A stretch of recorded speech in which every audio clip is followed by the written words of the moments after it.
Today, we're talking about the numbers that reveal whether your practice is actually healthy, not just productive, not just active, but resilient, stable, and built to last. Most practices track numbers. The problem isn't a lack of data. The problem is that many of the most commonly tracked metrics create false confidence. They tell you what's happening, but not whether what's happening is good, bad, or even sustainable. Welcome to Medical Money Matters, the podcast where you can find experts, answers, and resources so that you can achieve mastery over the financial and business aspects of your practice. Hello, everyone. I'm your host, Jill Arena. I began my career in accounting and finance, and I have more than 30 years of experience running medical groups. I own and operate a national healthcare consulting and revenue cycle company, and I am the author of Physician Heal Thy Financial Self. In 2020, I co-founded the Physician Leadership Project, and in 2025, I released Physician's Edge, the first of its kind CME-accredited online business education for physicians. My passion is to increase financial and business literacy for physicians. Episode 170. From Busy to Sustainable, the numbers that reveal whether your practice is actually healthy. Busy is one of the most dangerous words in medicine. It sounds positive, reassuring even. When a practice is busy, it feels productive. Schedules are full, phones are ringing, the waiting room is packed. From the outside, and often from the inside, it looks like success. But over the years, we've seen something very different play out behind the scenes. Some of the busiest practices we work with are also the most fragile. Margins are thin, physicians are exhausted, cash flow feels unpredictable, decision-making becomes reactive. And despite all that activity, there's a quiet sense that the practice isn't as healthy as it should be. That's because busyness is not the same thing as sustainability. Today, we're talking about the numbers that reveal whether your practice is actually healthy, not just productive, not just active, but resilient, stable, and built to last. Most practices track numbers. The problem isn't a lack of data. The problem is that many of the most commonly tracked metrics create false confidence. They tell you what's happening, but not whether what's happening is good, bad, or even sustainable. Let's start there. Total visits is one of the most popular metrics in medicine. Practices celebrate growth in visit counts. Leaders talk about record months. But visits alone don't tell you whether those encounters are profitable, appropriately staffed, or creating long-term strain. If you're losing money on every visit, you can't make that up in volume. Gross charges are another favorite. They look impressive on paper, but they're largely theoretical. Charges don't tell you what you'll collect, when you'll collect it, or how much it costs you to actually generate them. Total collections can be misleading as well. Collections may be up simply because volume is up, even if margins are shrinking. You can collect more money and still be worse off financially. Full schedules and long wait lists are often treated as proof of success. In reality, they can just as easily signal access problems, inefficient scheduling, or provider overutilization. Headcount growth is another one. Hiring feels like progress. It feels like investment. But growing staff without understanding productivity often increases complexity and cost faster than it increases capacity. In short, these are all vanity metrics. They describe motion, not health. They tell you the practice is busy, but they don't tell you whether it's stable or sustainable. Healthy medical practices track different numbers. They focus on metrics that explain why performance changes and what happens next if nothing changes.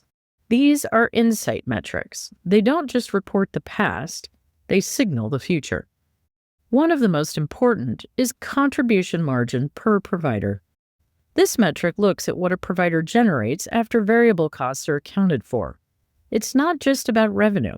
It's about what's left to support overhead and profit. Why does this matter?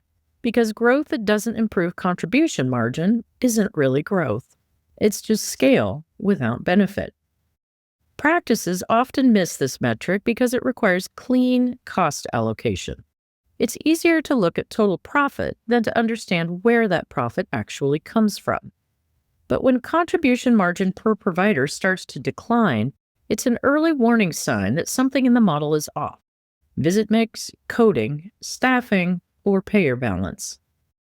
Another critical insight metric is overhead percentage, but only when viewed in context.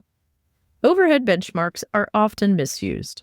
Practices hear that overhead should be a certain percentage and try to force themselves into that range without understanding their own structure. Others ignore overhead entirely because revenue is growing. The real question isn't whether overhead is good or bad, it's whether it's sustainable. High overhead reduces flexibility. It makes practices more vulnerable to volume changes, payer shifts, or staffing disruptions. Growth can temporarily hide overhead problems, but eventually those costs catch up. Healthy medical practices understand not just what their overhead is today, but how it behaves when conditions change. Provider capacity utilization is another signal that separates busy from healthy. Many practices assume provider utilization is strong because schedules look full. But as we've said in recent episodes, full schedules don't always mean efficient schedules. No-shows, poor templating, mismatched visit types, and administrative burden all reduce true utilization. This metric matters because provider time is one of the most expensive resources in a practice. Underutilized time quietly erodes margin. Overutilized time leads to burnout, turnover, and quality issues. The sweet spot is sustainable utilization, where providers are productive without being depleted. Practices often miss this signal because it requires looking beyond appointment counts and into how time is actually used. Staffing cost per visit is another powerful indicator. You're listening to Medical Money Matters, a weekly podcast brought to you by Healthy Practices, a healthcare consulting and revenue cycle company dedicated to keeping our clients independent. If you're looking for more ways to strengthen your business skills, check out Physician's Edge, our mini MBA online course designed to help physicians master the financial side of their practice. You can find that and more about how we support practices like yours at healtheps.com. That's www.healtheps.com. And don't forget to follow or subscribe so you never miss a new episode. Labor is the largest controllable expense for most practices, yet staffing decisions are often emotional or historical. Teams grow during busy periods, but rarely shrink when workflows improve or volume dips. By normalizing staffing costs to visits, practices can see whether labor expense is growing faster than demand. When staffing costs per visit rises, profitability suffers, even if revenue is increasing. This metric is missed because headcount is easy to track, but productivity by role is harder. Healthy medical practices do the harder work because it gives them control. One of the most underappreciated insight metrics is RVUs per visit. RVUs are often thought of as a hospital concept, but they're incredibly valuable in private practice when used correctly. RVUs per visit measure the clinical and coding intensity of each encounter. This metric answers an important question. Does your documentation and coding reflect the work being performed and the things being considered for your patients? When RVUs per visit decline over time, it often signals undercoding, rushed documentation, or changes in visit complexity that aren't being recognized. When RVUs per visit are stable or improving, practices are more likely capturing appropriate revenue without increasing volume. Many practices overlook this because they focus on total RVUs or total visits, not the relationship between the two. RVUs can also feel abstract if they're not tied back to real-world impact. But RVUs per visit are a powerful lens into revenue integrity, provider behavior, and sustainability. They help explain why a practice can be busier than ever and still feel financially tight. Net collection rate is another essential insight metric. Gross collections may look fine, but net collection rate tells you how much of what you've actually earned is being collected. It accounts for contractual adjustments, denials, write-offs, and follow-up effectiveness. When net collection rates slip, revenue leakage is occurring, and that leakage compounds quietly over time. Cash flow becomes inconsistent. Financial planning becomes harder. Stress increases. Practices often miss this because revenue is still coming in. There's no immediate crisis, but erosion is happening underneath the surface. Cash flow predictability is where all of these metrics converge. Profitability and cash flow are not the same thing. A practice can be profitable on paper and still struggle to make payroll if timing is off. Predictable cash flow allows for better decisions, calmer leadership, and long-term planning. Volatility in cash flow is often dismissed as temporary, but in many cases, it's an early sign of deeper operational issues, billing delays, payer mix shifts, or misaligned expenses. Healthy medical practices monitor cash flow trends closely, not just bank balances. One of the most revealing questions we ask practices is this: could you absorb a shock? What happens if a provider leaves abruptly? If volume dips for a few months? If a payer changes their terms? If a key staff member resigns? Sustainable practices bend without breaking. Fragile practices scramble, or worse yet, crumble. This is where metrics stop being academic and start being practical. Sustainability isn't about perfection, it's about resilience. At Healthy Practices, we've worked with hundreds of medical practices across specialties and markets. One thing becomes very clear when you see that many organizations up close. The practices that last are not the busiest ones. They're the ones with clarity. They use metrics as decision tools, not scorecards. They look at trends, not just totals. They understand relationships between numbers instead of viewing them in isolation.